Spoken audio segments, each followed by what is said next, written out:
Hi, hello mga kapers at sa mga beautiful people na manonood ng aking vlog or ang aking video na ito. Maraming salamat. At ito nga, on the way kami sa subdivision ng General Trias First Park Home. And today is our turnover day. 21st, 2024 ng taon, kami po ay isa sa mga na-turnover na supposed to be last year pa, pero to God be all the glory, lahat naman ng bagay ay nangyayari sa will ng Panginoon. So, yun na nga, hindi po basta-basta po tayo makakapasok or makakapunta ng loob ng subdivision unless na turnover na yung unit mo. So, today is our turnover day. This is our first time. Ito yung first time ko na makikita or ng family ko na makikita ang mga plano, ang mga nasa picture lang, nasa video lang noon na tinitignan natin. Ako nga nasa video pa rin, pero syempre kami ng asawa ko as one na kung ano yung nakita niya, nakita ko na rin. At ganun din naman sa aking kapatid at ang aking mahal na anak.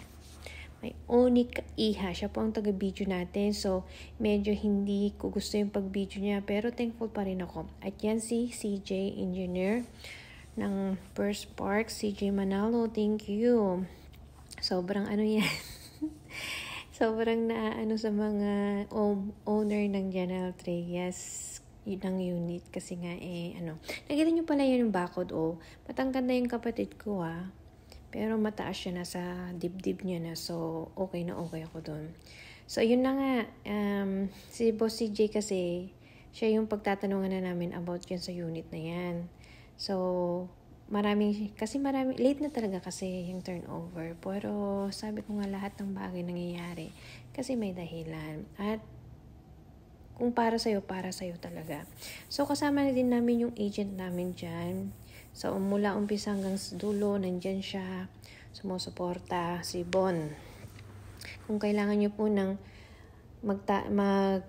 ask po kayo ng question about sa purse, kung paano kumuha, pinabalak nyo po, you can free po na mag-comment dito sa below, mabibigay ko po yung kanyang number. Siya po ay okay na okay. Basta alam niya po about sa First Park or about dito sa bahay na to, sasabihin niya at hindi naman po siya mahirap kontakin.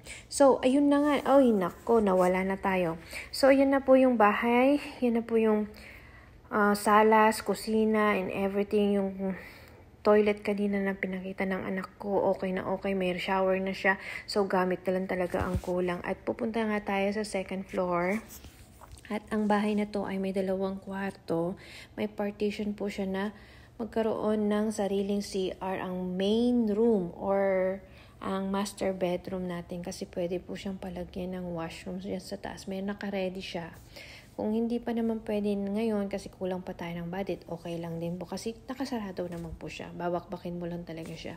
So, kinuha ko yung unit na yan kasi nga dulo na kami kasi gusto ko talaga hindi na suffocate or gusto ko talaga nakikita ko pa rin yung nature.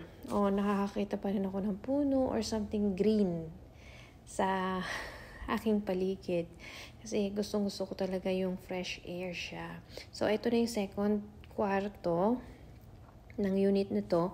At nakita nyo nga mga bossing, meron na rin siya naka-ready na pang aircon. So, kung gusto niyo po magpa-aircon, meron na po siyang nabutasan na po siya.